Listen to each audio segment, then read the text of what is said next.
Thank you, Mr. Senate President. Thank you, distinguished Majority Floor Leader. I rise to make a brief manifestation in response to the events of recent days. Ginoong Pangulo, meron po tayong kasabihan sa wikang Pilipino.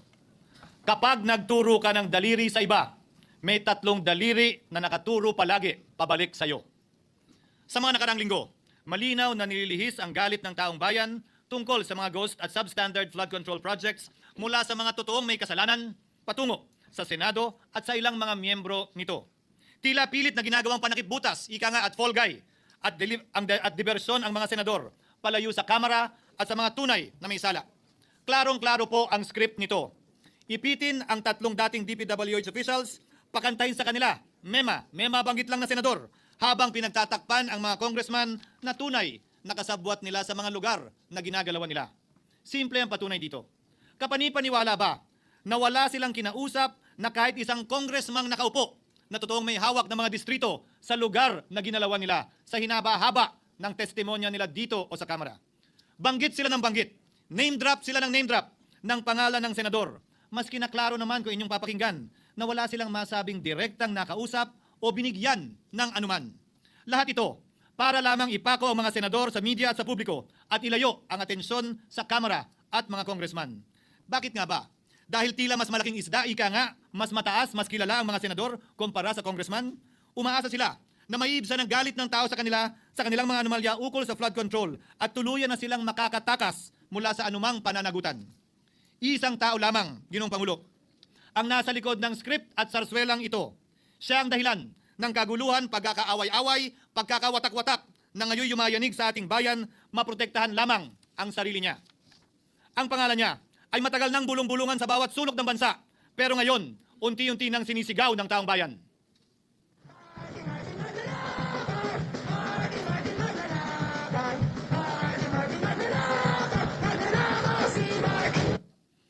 Pero Ginoong Pangulo, minamahal kong kasamahan, bakit tila sa Kamara, dito mismo sa Senado at sa ilang media ay hindi pa din nila kayang sambitin ang pangalan niya? Pues, sasabihin ko, Martin Romualdez. Minsan ang binanggit ng mga diskaya ito mismo dito sa Senado ang kanyang pangalan, pero agad itong pinabawi nung humarap sila sa Kamara. Binanggit ni Master Sergeant Gutesa ang kanyang pangalan, pero ultimo notaryo, natunto nila at pinabawi nila ang pagnotaryo. Buti na lang, huli na't nasabi na niya ang pangalan ni Martin Romualdez na pinanumpaan dito mismo sa ating Blue Ribbon Committee. Hindi ba't si Ginoong Gutesa, hindi ba't si Sergeant Gutesa lamang, ang bukod tanging testigo na walang kinalaman, hindi sangkot sa flood control issue, walang hininging immunity, deal o proteksyon kapalit ng kanyang pagtestigo? Siya ang kauna-unahang nagtestigo na personal na naghatid ng pera sa bahay mismo ni Martin Romualdez. Ang salaysay niya, Ginoong Pangulo, ay kumpirmasyon ng matagal nang isinisiwalat ni Congressman Chanco at Mayor Magalong kung sino ang ulo sa paglilimas sa kaban ng bayan na ating naririnig na rin. 13,803,693 with Congressman Saldico as proponent. For the record, ang binabanggit po natin Representative Elizaldico, siya po yung chairman ng House Appropriations Committee. Wala kaduda-duda yan. Ito nga, hirap na hirap silang banggitin pa yung isa sa mga mastermind nila dyan, si Saldico, hirap na hirap pa silang banggitin. May isa pang mas mataas sa kanya? Hindi naman gagalaw yun kung walang, siyempre hindi naman gagalaw yun kung walang pahintulot yung mas mataas sa kanya. Just the House Speaker. Ginoong Pangulo, pahintulutan niyo po ako magkwento ng konti upang patotohanan ang mga salitang ito. Taong 2023 nung tinalaga si Ginoong Kiko Laurel bilang kalihim ng kagawaran ng agrikultura. Bilang suporta sa kanyang mandato, tinanong ko noon ang isang simpleng katanungan sa budget process natin. Bakit mas malaki ang pondo ng flood control kesa sa agrikultura? Why is it that the budget for flood control is bigger than the budget of the Department of Agriculture or the agriculture sector as a whole? The fifth biggest allocation, not even a department, is flood control. And allocating a measly 31 billion for irrigation, for rice. Why? Pagkatapos po noon, tinulungan ko siyang bawasan ng flood control budget at idagdag sa 2024 budget ng Department of Agriculture. Aniya, tumawag daw sa kanya si Congressman Zaldico dahil pinapatanong daw ni Speaker Romualdez, bakit binawasan ang pondo ng flood control? Ngunit wala nang nagawa si Congressman ko dahil sinabi niyang pasayan ng Pangulo. Nung termino ko rin po bilang Pangulo ng Senado, maraming beses po akong tinanong ni Pangulong Bongbong Marcos tungkol sa panukalang budget para sa 2025. Sinabi ko po sa kanya ang buo at tapat na katotohanan para malaman po niya ang tunay na larawan at sitwasyon ng pambansang budget para sa taong yon. Ito marahil, Ginoong Pangulo, minamahal kong kasamahan. ang isa sa mga dahilan kung bakit pinag-utos ng Pangulo ang pag-veto at pag-for late release o FLR at pag-hold ng malaking bahagi ng budget nila. Marahil, isa rin ito sa mga dahilan kung bakit ninais ng Pangulo na matanggal si Congressman Zaldico bilang chairman ng House Committee on Appropriations dahil sa mga inilahad ko at marahil na-discover din ng Pangulo kaugnay sa 2025 budget. Hindi malayo, Ginoong Pangulo, na naganap din ang mga ito noong 2023, 2024 at mga nauna pang budget kung saan napakaraming ghost at substandard projects ayon kay Secretary Vince Dizon at ayon mismo sa talumpati ng ating kasamahan na si Senator Ping Lacson. Ngunit marahil ay walang naglakas loob na sabihin ang katotohanan kay Pangulong Marcos o magsumbong sa kanya kaugnay sa ilang mga bagay na ito bago ako. Nais ko din pong kumpirmahin ang sinabi ni Congressman Toby Chanco na ang pag-file ng impeachment complaint laban kay Vice President Sara Duterte ginamit na paraan ni Speaker Romualdez para mag-release ng pondo nila na naka-FLR or for late release bago mag-eleksyon. Maski na alam po niya na hindi po ito kayang talakayin ng Senado hanggang sa Hunyo pa mula nung simula. Ulitin ko, ginamit ni Martin Romualdez ang FLR ng pangalan ng Pangulong Marcos upang itulak ang kanilang unconstitutional na impeachment complaint. Sabi nila, pumirma kayo dahil kung hindi lalabas ang pondo nyo na naka-FLR bago mag-eleksyon. Subalit, Ginoong Pangulo, hindi ito umubra.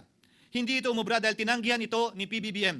Sinabi niyang walang ganyang uri ng usapan at sinabi niyang hindi niya gagawin yon. Kaya hanggang ngayon, nananatili pa rin for late release ang mga questionableng pondo nila. And that is why, Mr. President, distinguished colleagues, at the height of the impeachment controversy and amidst the passion of some sectors to remove the Vice President at all costs, I urged prudence and level-headedness because I knew that greed and not accountability was the reason behind it. In the end, Mr. President, the Supreme Court vindicated us. The Supreme Court vindicated us by saying, among others, quote, "There is a right way to do the right thing at the right time. This is what the rule of just law means." Close quotations. Ginoong Pangulo, sinisi po sa akin ni Speaker Romualdez ang pagkakatanggal kay Congressman Zaldico. Sinisi po niya sa akin ang pag-FLR or for late release ng kanilang mga proyekto. Sinisi po niya sa akin ang pagkakadismiss ng impeachment complaint laban kay VP Sara na nakikita niyang makakatunggali niya sa susunod na halalan.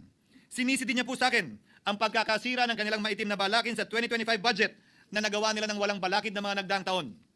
Ginoong Pangulo, naging tapat ako at ginawa ko lamang ang aking tungkulin kung ano ang tingin kong tama at nararapat para sa bansa at sa sambayanan.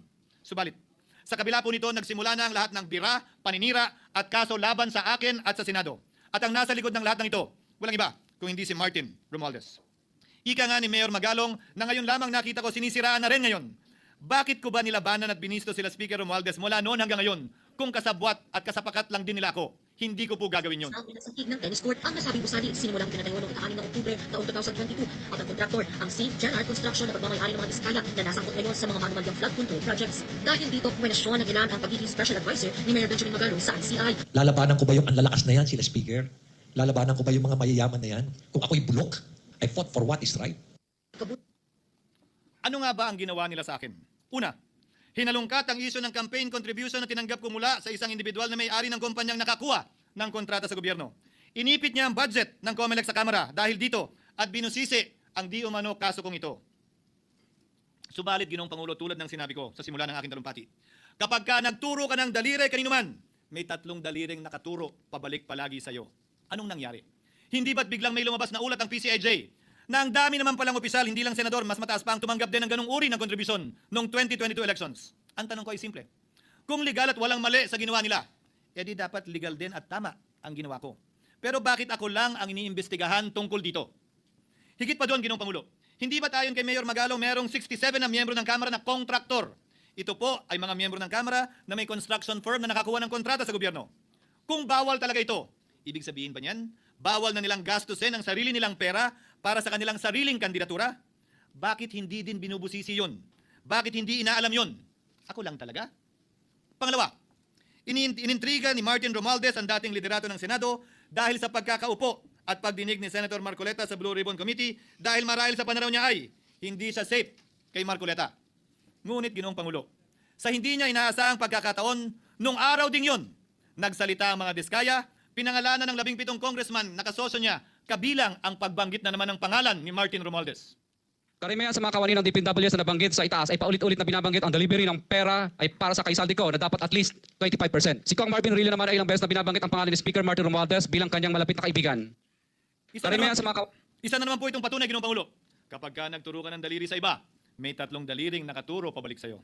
Pangatlo, sa pagdinig ng Blue Ribbon Committee kung saan ni-name drop ako ni Yusek Bernardo, Bagaman inamin niyang personal na mismo na hindi niya rekta kung nakausap o binigyan ng anuman, bigla namang tumestigo si retired Master Sergeant Gutesa at muling pinangalanan si Martin Romualdez na hinahatiran daw niya ng pera sa mismong bahay nito. Ang bawat malita ay may lamang humigit kumulang 48 million pesos. Kalimitang dinadala sa bahay ni Congressman Saldico, ibababa lamang namin ay 35 malita para i-deliver sa bahay ni House Speaker Martin Romualdez. Gamit ang script niya sa pagturo sa akin, ayan na naman. May 3 daliring nakaturo palagi pabalik sa kanya tuwing ginagawa niya yan. Ulitin ko po for the record, Ginoong Pangulo, ang sinabi ni retired Master Sergeant Gutesa.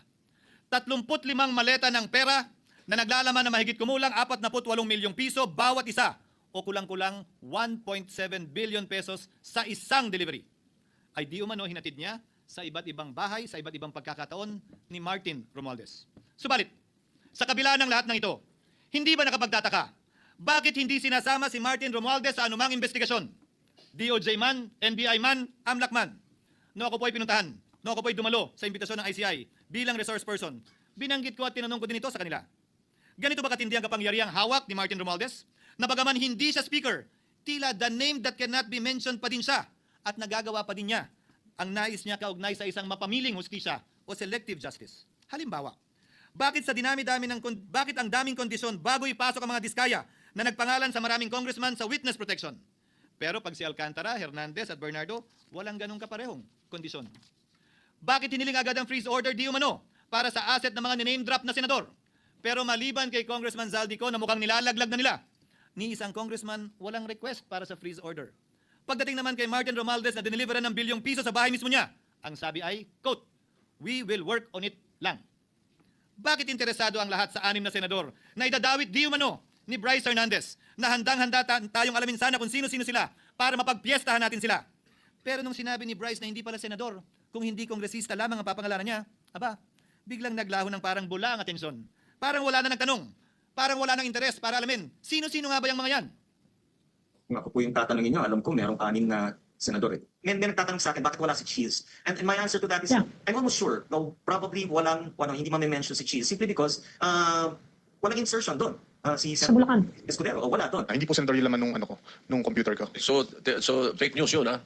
May 6 na senador na nunumrahan mo daw. Mga congressman yung nasa computer mo. Yes, yung nasa computer ko po, congressman po. Okay, thank you.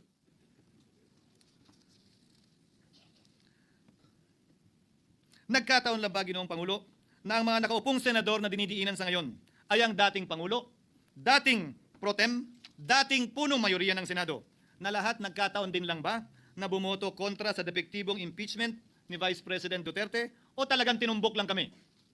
In other words, Mr. President, are we truly for transparency and accountability or are we merely offering a politically convenient sacrificial lamb in an attempt to appease the rage of the people?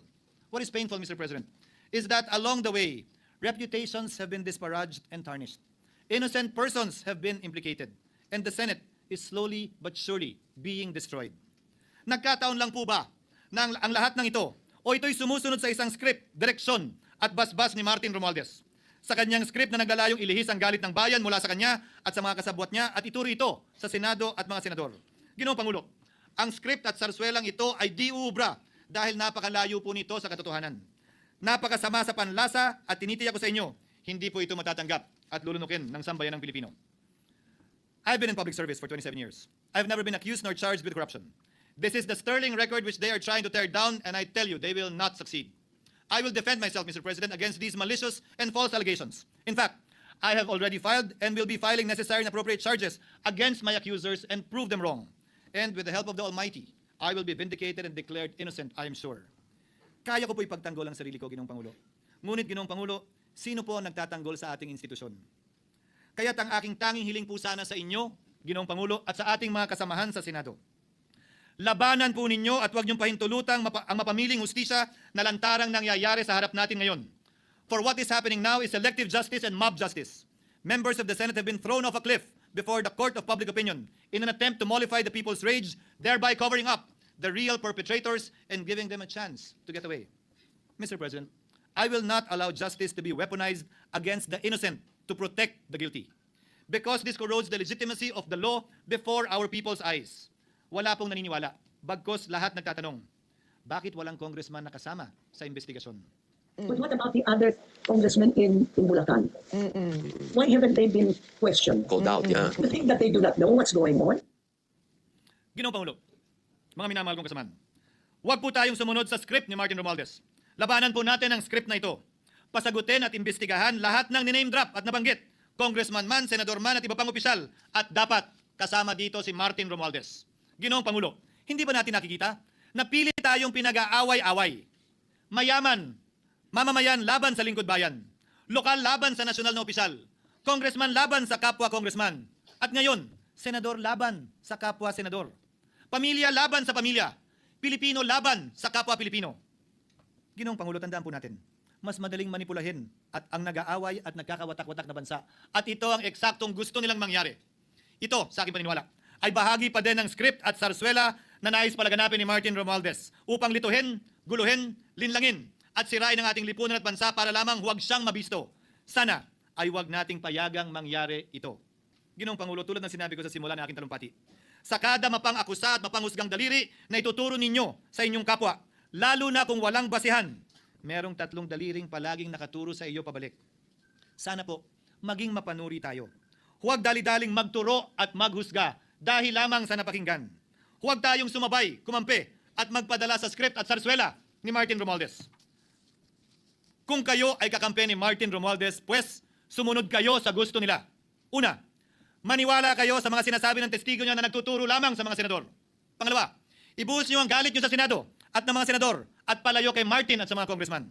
Pangatlo, pagdudahan at sirain niyo si Sergeant Gutesa na bukod tanging hindi nakinabang at walang bahid at hiningi anumang kapalit sa pagsabi ng katotohanan. Pangapat, huwag niyong payagang mabanggit man lang ang pangalan ni Martin Romualdez. Panglima, huwag niyong payagang ipatawag si Martin Romualdez sa anumang investigasyon. Pang-anim, huwag niyong payagang imbestigahan si Martin Romualdez at mga kasamahan niya saan mang lugar. Ako, Ginoong Pangulo, hindi ako kakampi ni Martin Romualdez. Kaya lalabanan ko siya at lahat ng panglilinlang niya. Una, papatunayan kong hindi totoo ang mga panggigipit at paninira ng mga testigo niya laban sa akin at mga senador. Pangalawa, tututulan ko ang paglilihis at diversyon na ginagawa niya palayo sa kanya at sa Kamara. Pangatlo, hindi ko papayagang sirain ang mga senador pag away-awayin tayo at sirain ang institusyon ng Senado. Pangapat, pinaniniwalaan ko at saludo ako kay Sergeant Gutesa at iba pang katulad niya sa paglabas ng katotohanan. Panglima, hindi ako matatakot banggitin ng paulit-ulit ang kanyang pangalan, Martin Romualdez. At ipaglalaban kong ipatawag at imbestigahan si Martin Romualdez at lahat ng kanyang mga kasangkot at kasama. Ginoong Pangulo, mga minamahal kong kababayan, kung nais niyong lumitaw ang katotohanan, kung nais niyong panagutin ang tunay na salarin, kung nais po niyong makulong ang tunay na may kasalanan, huwag ninyong kampihan si Martin Romualdez. Punitin natin ang script ni Martin Romualdez. At higit sa lahat, huwag magpadala, huwag sabayan, huwag maniwala sa sarswela na nilalako ni Martin Romualdez. Maraming salamat po, Ginoong Pangulo, at magandang hapon po sa ating lahat. Thank you, Senator Francis Chis Escudero. Majority Leader. Yes, for me to suspend, Mr. President. Session is suspended for 1 minute.